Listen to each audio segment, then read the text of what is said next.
नमस्कार दोस्तों, स्वागत है आज की एक और म्यूचुअल फंड रिव्यू की वीडियो में। एक्चुअल में आज हम एक म्यूचुअल फंड का रिव्यू ना करके हम बात करने वाले हैं एक ग्लोबल ईटीएफ की। उसका नाम है मोतीलाल ओसवाल नैस्डैक 100 ईटीएफ। इस ईटीएफ के बारे में हम डिटेल में बात करने वाले हैं।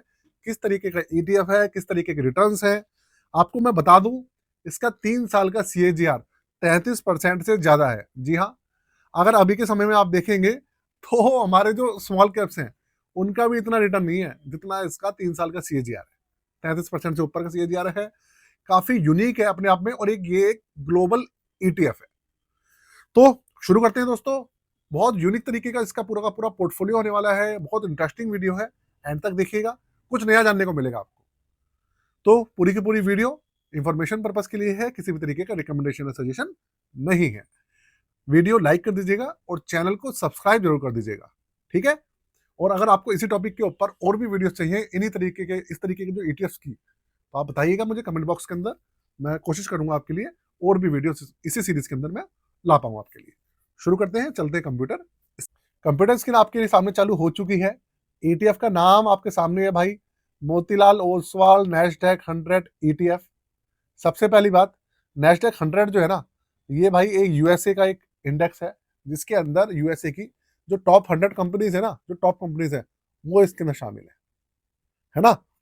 और इसके अंदर मैक्सिमम जो कंपनीज है, मैं आपको बताऊं, वो कंपनीज है जो कि आप और हम ना रोजमर्रा में इस्तेमाल करते हैं। तो इसका रिव्यू करते हैं। 1 साल का CAGR देखिए 24.21% का रिटर्न है। और अगर मैं सीधा आपको इसके रिटर्न पे लेकर चलूं तो आप देखिए, आप सबसे पहले इसके रिटर्न देखिए। 10 साल का रिटर्न है इसका 21.83%, ठीक है। और आप सोचो कि इस ETF का CAGR जो हमारे स्मॉल कैप्स हैं उससे भी ज्यादा है ना। चौंकाने वाली बात। 7 साल का CAGR 24.86% है, और 5 साल का नेट 20%, 3 साल का 33.70%, 1 साल का 24% से ज्यादा, 6 महीने का 21% से ज्यादा, और 3 महीने का 7% से ज्यादा। तो कुल मिला के ये है, आप देखो नेगेटिव नहीं गया है। रिटर्न्स बहुत ही अच्छे हैं, बहुत ही अच्छे दिख रहे हैं।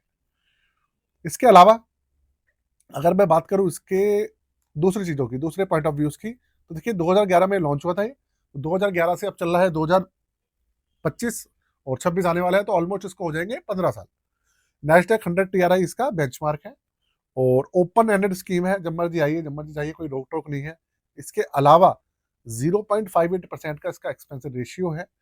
11,241 करोड़ का इसके अंदर मैसिव AUM है, मैसिव AUM। और 23.13% इसका CAGR चल रहा है, जब से ये लॉन्च हुआ है, 15 साल होने को है तब से लेकर अभी तक। 500 रुपए का मिनिमम इन्वेस्टमेंट इसका दिख रहा है, लेकिन अभी बताऊंगा आपको। तो इसके अंदर जो इन्वेस्टमेंट होती है ना, कभी चालू होती है कभी बंद होती है, तो वो चेक करते रहना पड़ता है। समय समय पर खोलते हैं, क्योंकि अगर परमानेंट खोल देंगे ना तो लोग इतने ज्यादा आ जाएंगे कि संभालना मुश्किल हो जाएगा।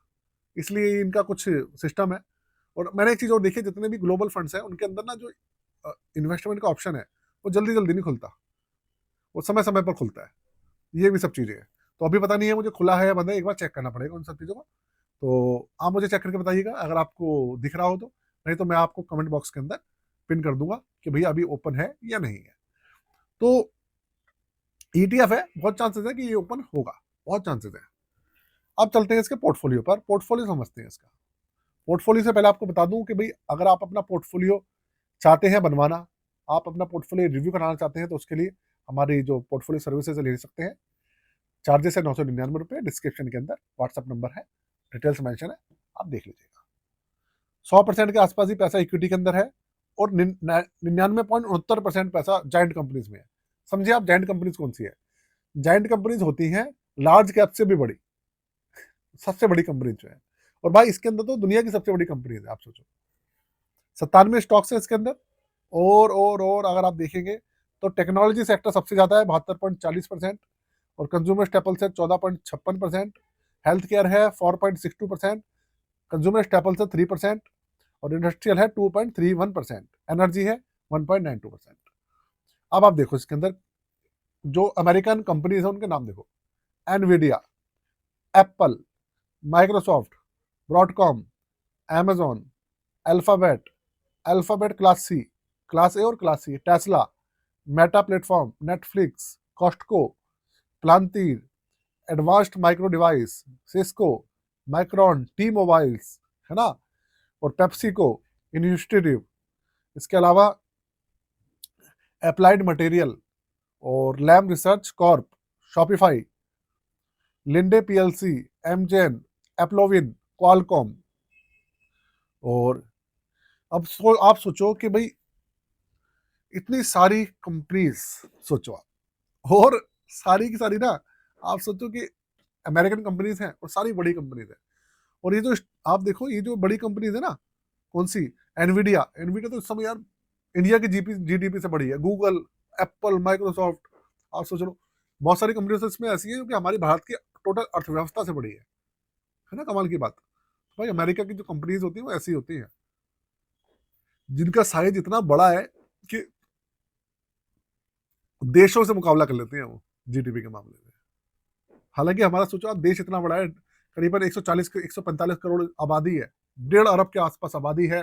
इतना बड़ा देश है, इतनी बड़ी जनसंख्या है, और चौथे नंबर 5वें नंबर पर चल रहा है हमारा देश, 4th नंबर पर चल रहा है। आप सोचो, फिर भी उसके बाद अभी इन कंपनियों से पीछे है।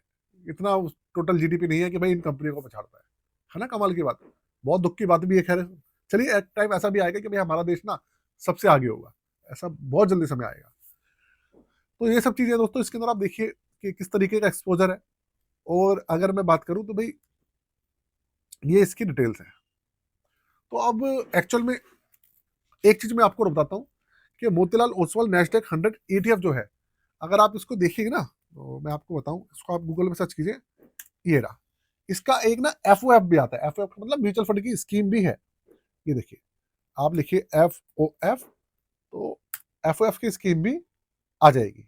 ये रहा, मोतीलाल ओसवाल नेस्डेक 100 FOF, ये म्यूचुअल फंड की स्कीम है और ये ETF है दोनों सेम टू सेम। बस फर्क कितना है कि भैया एक म्यूचुअल फंड हो गया है और एक हो गया है ETF, इतना ही फर्क है। इसके अलावा और कोई ज्यादा फर्क है नहीं।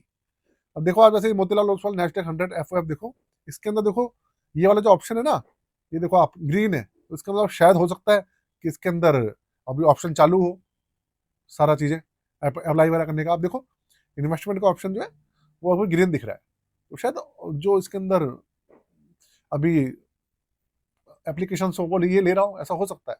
कोई बड़ी बात नहीं, ग्रो के अंदर देखिए आप। तो भाई ये चीजें हैं।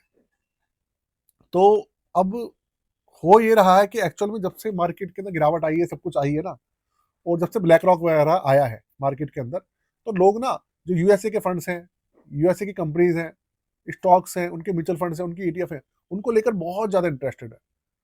बहुत लोग चाह रहे हैं कि भैया हम भी उसके अंदर एंट्री लें, हमें भी पता चले कि हम कैसे उसके अंदर एंट्री ले सकते हैं, यूएसए की मार्केट में कैसे जा सकते हैं, चाइना की मार्केट में, यूरोप की मार्केट में हम कैसे जा सकते हैं।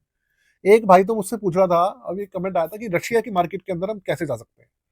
अब मुझे उसके बारे में कुछ नॉलेज थी नहीं, इसलिए मैंने उनके कमेंट का आंसर नहीं दिया, है ना। तो इस तरीके से लोग पूछ रहे हैं। तो दोस्तों, छोटी सी वीडियो थी आपके लिए, आशा करता हूँ आपको अच्छी लगी होगी। इसी तरीके के नए कंटेंट के लिए भाई हमारे साथ जुड़े रहिएगा, चैनल को सब्सक्राइब कर लीजिएगा और बेल के आइकन को जरूर दबा दीजिएगा, अभी तक नहीं दबाया है तो। चलिए, आज के लिए जय हिंद, वंदे मातरम।